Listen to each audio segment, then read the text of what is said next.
everyone. Good morning, good afternoon, good evening. Welcome once again to the Pure Digital Podcast with Moses Kemibaro. And today I'm very, very excited to have with me here today Liko Agosta, somebody I've known, I think, for the better part of the last decade and a half. He's the founder of the company called PesaPal, one of Kenya's earliest fintechs doing innovative things in the marketplace. Karibu sana, Liko. Thank you very much. So Liko, glad to be here. Great. So Liko, I know this interview has been two years in the making. We've been talking a lot. We've been seeing all the innovative things that PesaPal has been doing. Also, I think when you look at the sort of the heated activity within the fintech space in East Africa and across the continent, you're obviously one of the earlier pioneers and somebody who's done a lot of work in this space, and your company is renowned for really sort of accelerating the pace of payments through digital platforms. But I think for me, what I'd like to maybe first of all delve into is talk a little about Liko. You know, who is Liko? Where are you coming from? You know, how did all this happen? And maybe we can go back to, you know, like many of us who are digital nowadays, the early formative years, you know, getting into computers, getting into banking, I think in the US where you worked. Tell us a little bit about how this journey started. So I was lucky enough to, when I finished high school, my mom was kind enough to let me go to your normal computer classes. So I took, I did the IDPM. I think it was called IDPM at Strathmore College then. Was this the days of MS-DOS and things like this? Yeah, these are the days of MS-DOS, Novell NetWare. Yeah, I remember. I think it was called Turbo Pascal. So yeah, we first computer interaction was at Strathmore College. Nice. Right after high school, that's 95, 96. Good times. That's how I got in. Went to college in Kenya and then moved to the States. Failed my exams actually in Moi University horribly. No way. Got discoed and then went to the States. Whereabouts in the US? I was in Kansas City. First of all, I started in Knoxville, Tennessee for 1 year and then moved to Kansas City. Left Kansas City in 2004. By the time I left Kansas City, I was worked for a law firm and for Sprint at Telco. I remember Sprint, yeah. Then I moved to Raleigh, North Carolina, where I worked in banking for around 5 years. Came back home in 2007 and with my business partner, Onesmus, called him my boss, started software outsourcing company, Verviant Consulting Services. Yeah, I remember when you launched Verviant, it was probably the first time we met each other. Yes. And I think at that point, if I remember correctly, the core of your business was actually sort of exporting services. You were not doing so much in Kenya. It was more like international companies, right? Yes. So the thinking around that business was there's a lot of talent here, which is true. Like we continue seeing a great amount of talent, software development, everything in Kenya. And the thinking at that time was there's all these companies or all these businesses abroad who would pay for services out of Kenya. And we did pretty well. It's just that when post-election violence comes in, I think it was right after, I think the 2007 election, when post-election violence comes in, the customers panic because of business continuity. So we had to shift focus to local business. Okay. Then when we shifted focus to local, no, actually, I don't remember the order nicely, but it was post-election violence, then there was a global financial crisis. Yes, the global meltdown. Yes. Yeah. So post-election violence, we kind of recovered. Then global financial crisis comes in, and then now everyone is just cutting cost. And at that point, CFOs are just deciding cut. Do minimum, basically go through the storm, and then you'll do whatever you're doing. So we sat down and we thought, okay, fine. What is it we can do? How do we make sure we survive? And the whole idea was try and build products or try and build things that you can sell or that will work even if the office is closed, so that you can always be earning money. So we started building a travel network. Actually, we were not building PesaPal as a platform. We were building a travel network. And the thinking around the travel network was somewhere where someone who wants to come to East Africa would search for their travel options. East Africa continues to be a leading destination for tourism or for tourists in the world, basically safari, beach, bush, and all that stuff, the African experience. So we build the platform, we get close to the end, then we're like, cool, find a payment gateway. We set up an account on PayPal, first payments come in, the account was shut down. No way. We set up an account on Google. Google had a Google Pay or Google. Was it Google Checkout or something? There was a Google product I remember for payments. Yes. A PayPal competitor or PayPal clone. We also set up the business there. We were shut down. We actually went and created the business in the US. I remember I incorporated in Delaware, set up an account on authorize.net. The first transactions come in, you're shut down because you're saying, look, I'm processing transactions through you and the money is going to be moved to Africa to pay for travel. So at that time, you're sitting down, you're thinking, these guys are very unfair. But then when now we run a payment business, you understand why those decisions, or you have more clarity into why those decisions are being made. So we decided to build a payment gateway. So basically you're scratching your own itch. That's what happened. Yes. So we were like, build a payment gateway, and we built the platform, built version 1, announced it in September 2009. And got like 3 transactions, tattoo. Immediately. So this is early days. Between September 2009 and August 2010, we got 3 transactions. Are you kidding me? Like not 3 transactions a day, not 3 transactions in total a week, 3 transactions in total. So you pivot to this idea, you set it all up. You pivot the idea. So you've built the platform, build it and they'll come. Yes. There are many things we did not know. Like when you sit down and you look at the PesaPal, then you laugh at yourself, how stupid you could have been. There was a lot of naivety at the time. Then Access Kenya calls us and they're doing concours. They say they want to sell. At that time they had home.net or .co.k. I remember that. They were really pushing for people going online. They decide they want to sell tickets online. So we went to the meeting. To be honest, we did not have a ticketing platform. But they said they want to sell tickets on. I'm like, we have a platform. It was on a Monday evening. And on my way back to the office, I called my colleague. He's very successful right now. He runs a software company. It's called Paul Mungai. And I was like, by the way, on Friday, we're going to demo an online ticketing platform. So we built tickets.pesapal.com. Our first client was Access Kenya. We sold 156 tickets. So you're moving from 3 transactions a year to 156 tickets going into a weekend. That was pretty successful. So we thought, cool, the future is ticketing. So tickets.pesapal.com became what is ticketsasa.com right now. At this point, are you acquiring both cards and M-Pesa? We started with M-Pesa on a SIM card that was registered to Paul Mungai. So when you paid PesaPal, when you go to the iframe, it told you, send money to this phone number. And we had a SIM server at Adtel. And we had put the SIM card in there. So when the payment comes in, we read the payment information on the SIM card, then we complete the transaction. So if you paid PesaPal at that point, the first SMS said Paul Mungai. And then a confirmation SMS came from PesaPal saying you've paid Access Kenya or whoever it is at that time. So this is very much previous, prior to Lipa na M-Pesa and all these things. Yes, Lipa na M-Pesa was not a thing then, because I remember the first time we heard about M-Pesa merchant payments. So our thinking was build the merchant payment side of M-Pesa. And then Kopo came and did a very good job at putting some traction on that pay merchant or pay bill, whatever. So we had the M-Pesa integration. We had Visa, MasterCard through I&M Bank at that time.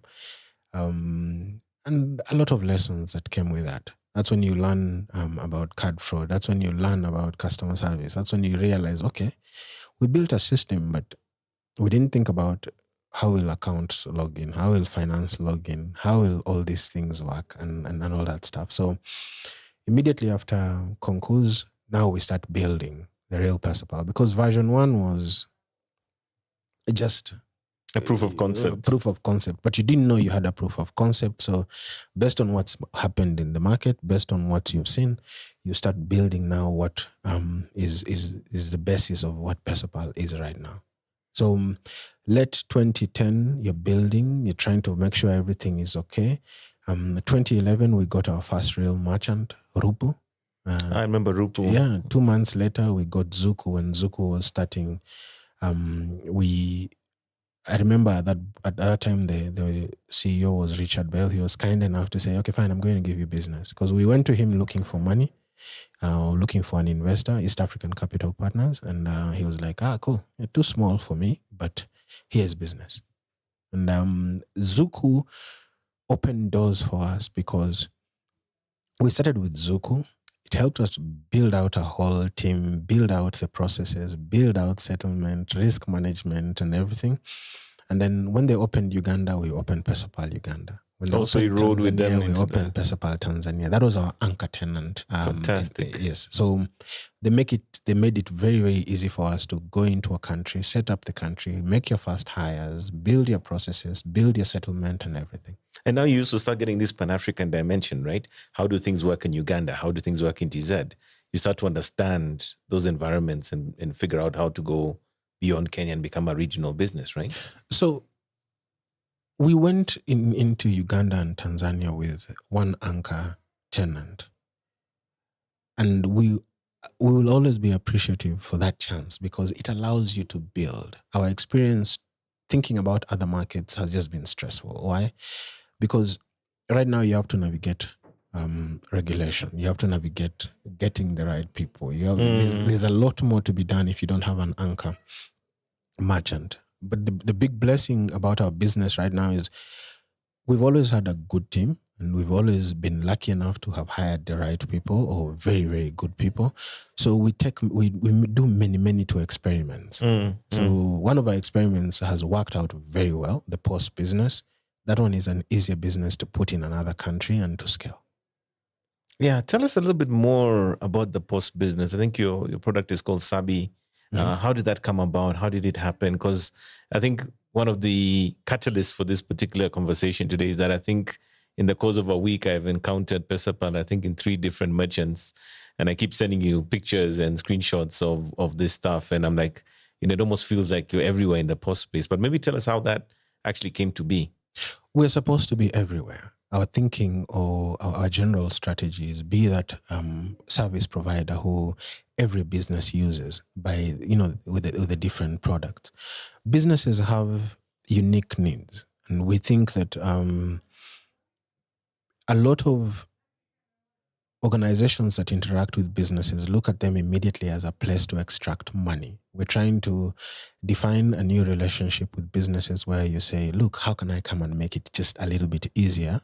Whether it's to do your collections, to do your reporting, to do your reconciliation, and all that stuff. Now, when we were looking for a name for our POS product, we ended up with Sabi. It's pidgin for know or understand. So we think that we're trying to build a platform whereby we can help the owner of a business get a general view, a general understanding about what's going on. So, collecting money, sending out money, just managing their money.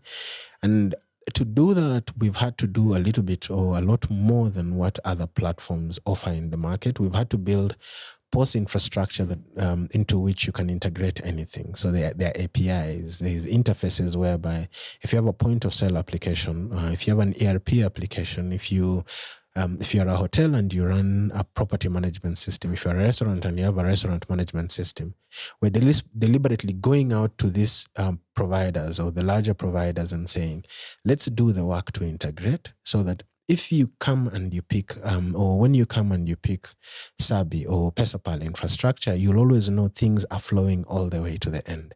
Every payment can be accounted for. You can know that this payment is for a customer in room number 82. Or you can know that this particular cashier is not keying in information correctly. So that's what we're working. Transparency and being able to see all the points, so to speak. So we believe that payments is a very small part of a transaction, But then we need to put the payment and what someone was paying for so that the owner of the business can have a clear view. Because if I just give you a report of your payments, you'll not be able to know where is this coming from. And then we find a market whereby, like if you look at hotels and restaurants, for example, we've done very well there. We find a market whereby people invested in infrastructure, but then they were not maximizing from the infrastructure. So we're spending time on building specialized teams that can basically align with the businesses, ask where are your problems, and we see what can we fix, or what can we facilitate. Yeah. So it sounds to me there's a bigger philosophy here, right? It's not just about the payments. It's really looking at how a business can actually run better. Yes.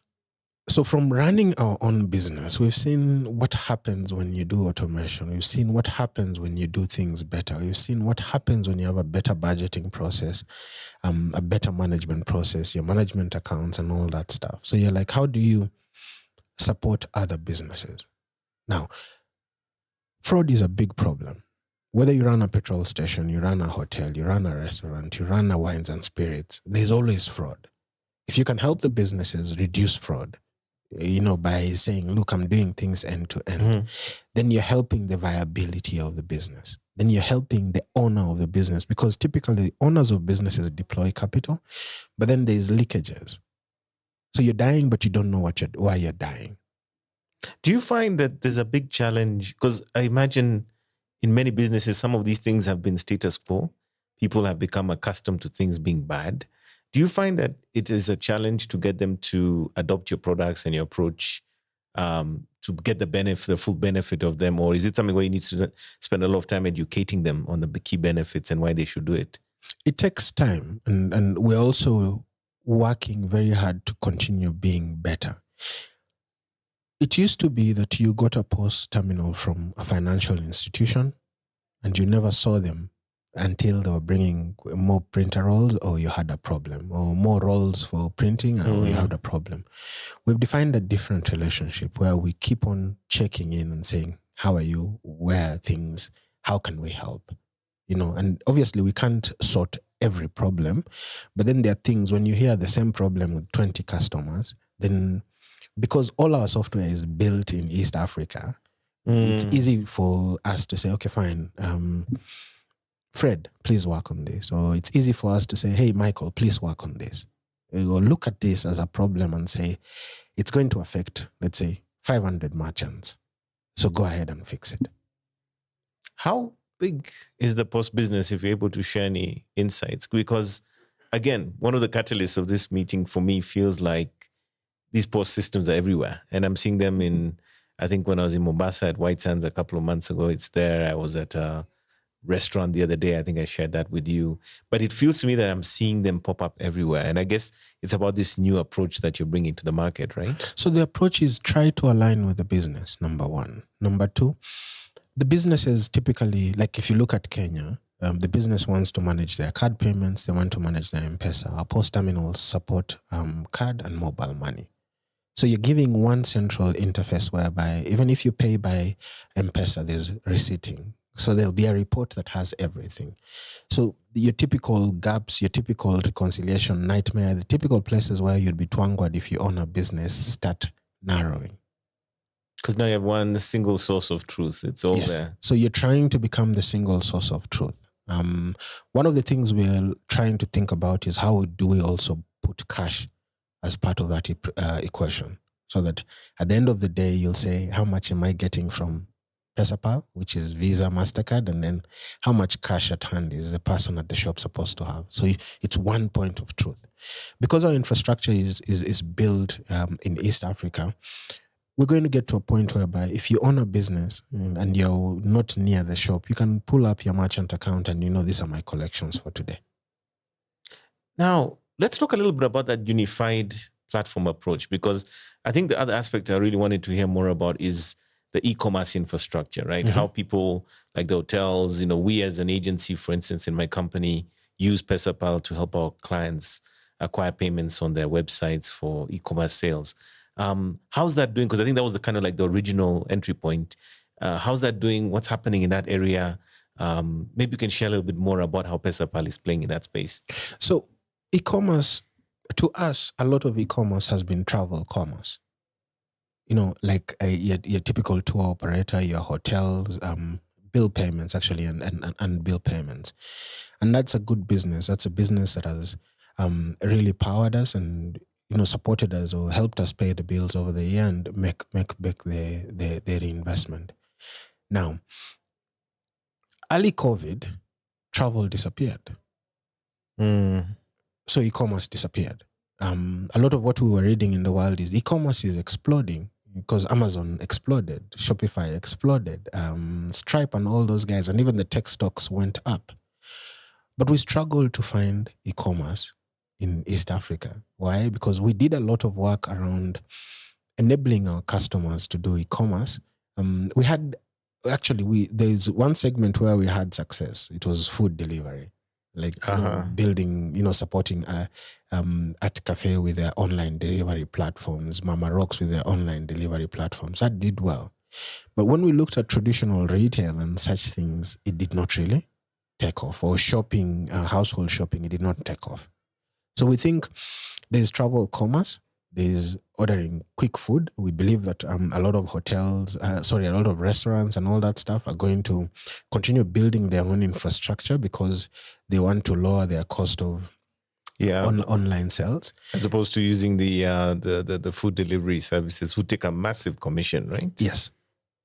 And then we believe that there's going to be local commerce. We want to be part of it as an enabler, but we believe there's going to be a time when, if Moses wants to buy an iPhone and he gets it online cheaper than at the shop, he'll buy it online. Right now, if you're trying to buy online and on our online sites, they're more expensive than just going to Diamond Plaza. Yes. So convenience. So there has to be convenience and there has to be a price element. I started using Amazon when I was in the States because books were 30% cheaper than in Borders. So you'd wait the 3 days. You'd actually go to Borders, look at the books and everything, and then you'd buy and wait for 3 days because you've saved 30%. So Amazon was cheaper. We believe that we're going to get to a point whereby someone can actually model it and say, look, I'm going to give a better price on e-commerce because I'm warehousing and marketing and all that stuff. And I believe that there needs to be natural distribution channels. You kind of can't stand alone. Yes. So like if you look at e-commerce in our markets, Jumia has never made a profit. So they've been standing alone. I think I had a lot of hope for Safaricom and Masoko because you're standing on an existing business, but I don't think that worked out. But I think there's an opportunity to be able to say, here is e-commerce. The product is cheaper. And and by the way, Moses, I know your credit rating is X, so you can pay me over 5 months. So basically, it's a work in progress. We're not quite there yet in that sense. Yes, because the products on most e-commerce sites in our markets are more expensive. And there's really no advantage because why would you buy an iPhone online at the same price you can buy at Diamond Plaza? And Diamond Plaza, you just jump into your car and you go. Yeah, the value proposition is not strong enough. It's not strong enough. Yeah. I want to talk a little bit more about regulation, right? Payments, money and payments is very sensitive. One of the things I've always noticed on your social media is whenever you get certified or accredited by, in Tanzania and Uganda and Kenya, which I believe are all solid now for you. Tell us a little bit more about that journey towards being a regulated payment service provider. So around 4 years ago, as the business was growing, so the e-commerce business is not usually in your face. With the e-commerce business, usually someone finds you when they load a page. Like you're on an airline website, then you click pay, all of a sudden PesaPal comes up. Yes. The post business is in the neighborhood. And remember, we had a mobile point of sale product, like a small dongle that used to have a Bluetooth connection. Yes. So when we started doing that business, we realized that, okay, fine. One, you've been collecting money. Two, when we started, like in 2009 in Kenya, there was no regulation around around collection or payment services and all that stuff. Okay. So people used to get a letter of no objection, or usually you'd sit under a bank. So around 4 or 5 years ago, we decided, okay, fine, try and find out what it takes to be regulated. And it was a long process whereby now you start understanding, why do I need to have a risk department? Why is there a compliance department? Why am I doing a business continuity audit? Why am I doing an AML audit? What is AML? So it has been a ridiculously fulfilling learning experience, and we're still learning. And also painful, I imagine. Yes, because it's you're learning how the world works. So sorry, how the regulator or how governments want money to be handled. We announce because these are usually very, very thorough processes, very demanding, very rigorous. So when you finish, you also want to go out to the public and say, look, I'm regulated, or here is a place you can call in case there's a problem. Yes. So we've done a good job. We are still working on regulation in other markets that we think we want to go into. It's a learning process. And I think with regulation comes this, I think for partners, even for service providers like us, that sense of, I think, peace of mind. I know, for instance, for you guys to interconnect even with people like Visa and so forth, again, the processes are rigorous, right? But that is usually PCI DSS, PCI PIN, and then now you start connecting. For customers, yes, it's peace of mind. And even for us, the sales process becomes better because people stop asking who owns this company. Or people stop asking, na hii jina Agosta Liko inatoka wapi? It's the people seal want of to approval. know, huyu ni Mkikuyu, ni Mluya, ni Mkamba. You know how our markets work. Yeah. So it gives a little bit of comfort because we used to be asked, who owns this company? Because the nature of the fact that you're doing payments, right? Yes. And people wondering, is it safe? Could there be risk? So it helps. It is demanding, but we've benefited a lot from all the regulators in East Africa. When you don't understand something and you ask, they are very kind and they will explain. And we understand what they're doing. And also, we had to create a legal department and hire lawyers. If you had told me that we would ever have a lawyer on staff, I'd have told you, what are you smoking? I'm so grateful for having this conversation because I'm now seeing other dimensions of what is PesaPal. But another thing I think for me, that I love about the way you operate, Liko, and how the business has been running, you sort of stayed the path. You've gone full on. You're doing things in a regulated way. Is, right now it's very easy to get sort of, I think the word is starstruck with the fintech space in Africa. And the reason I'm saying this is because we're seeing ridiculous amounts of money flowing into the fintech space. I think even a few years ago, I had a conversation with you and you didn't sound in any way flustered or concerned about who's raising what and what that means for your business. It sounds to me like you've always been kind of very grounded and very almost focused, like get the job done, grow organically, move forward. I don't get that feeling you're the kind of guy who is looking for the next big donor or investor to take your business to the next level. Can you tell us a little bit more about that journey? Because some would say you've taken the harder path. How do you operate in that manner? How does that work? When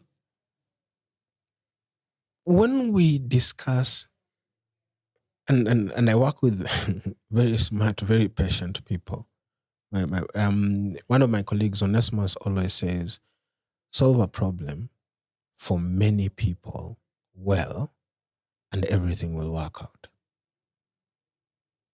So I don't believe money will solve a problem for many people well, unless you're giving loans at scale. And that is also a business that takes time. Then number two, we have time.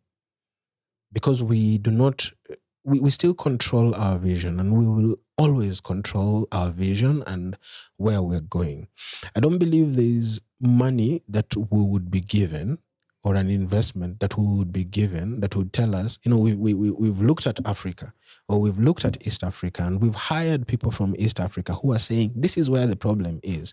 I don't believe there's no amount of money that will convince us to ignore that problem and then start looking at something else. About money, we've seen money for a long time. There are people who've used money very well.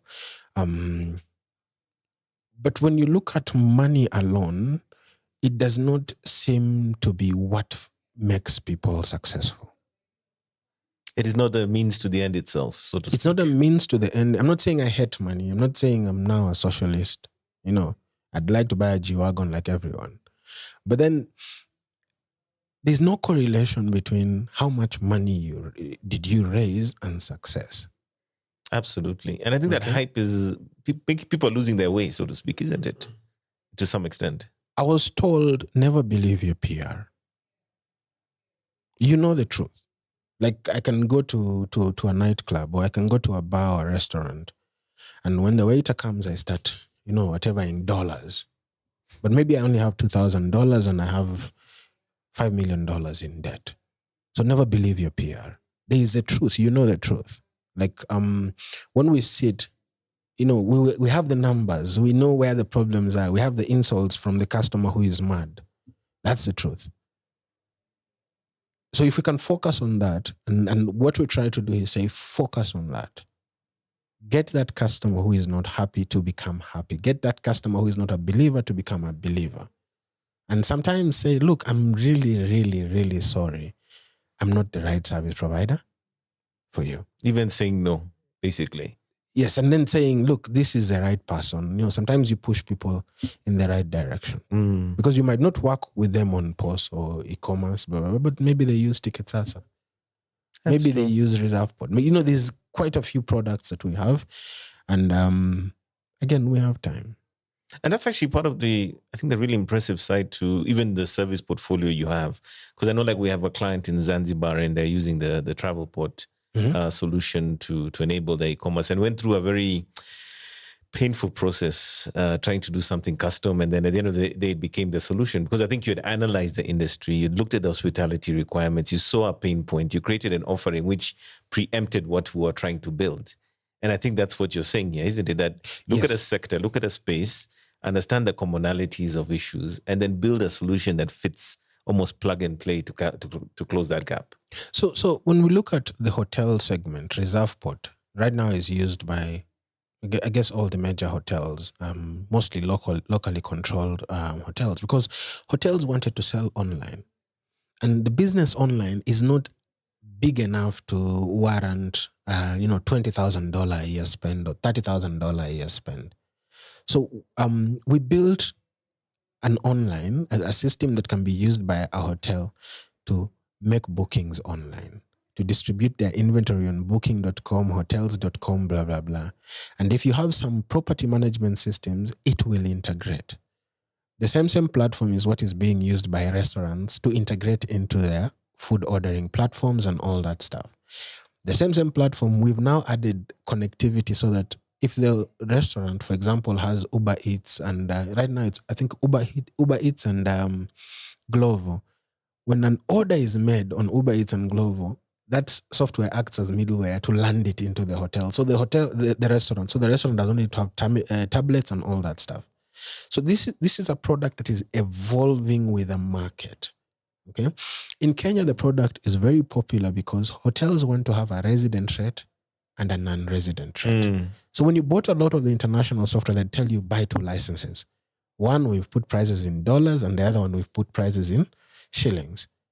Ours basically has, you click a drop down, or based on where you're loading the site, it will show you the right pricing. So that's our thinking. The segment, or the hotel segment, is big enough for you to build something as a value add, because you're like, okay, fine. This hotel is going to be here 10, 20, 30 years from now.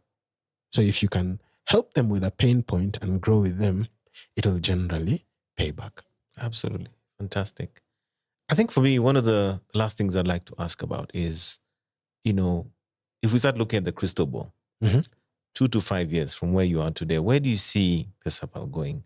What sort of scenarios? Because again, there's this sort of fairly vast product portfolio, of which many people might not know how many things you've built and what you offer. But the next 2 to 5 years, where do you think you see PesaPal going? So our strategy generally, we have universal products. The e-commerce and the POS business are universal products. Generally, most businesses can sign up for e-commerce, they can get a POS terminal. And then there's a sector-specific product. We have a good offering for events and concerts, events, holiday packages on TicketSasa.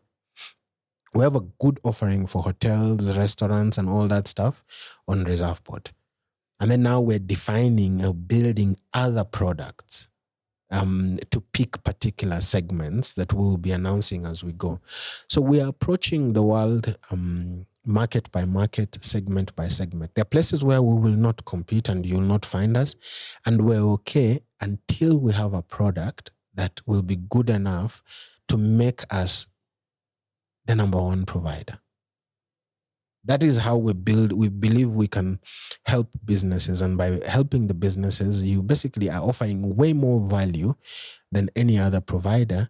And if you offer value, more value than the other providers, then you're basically building the barrier of entry for other people, but then also making some money. Awesome. Yes. Liko, thank you so much for joining us for this conversation. I'm delighted we got to do this finally, 2 years in the waiting.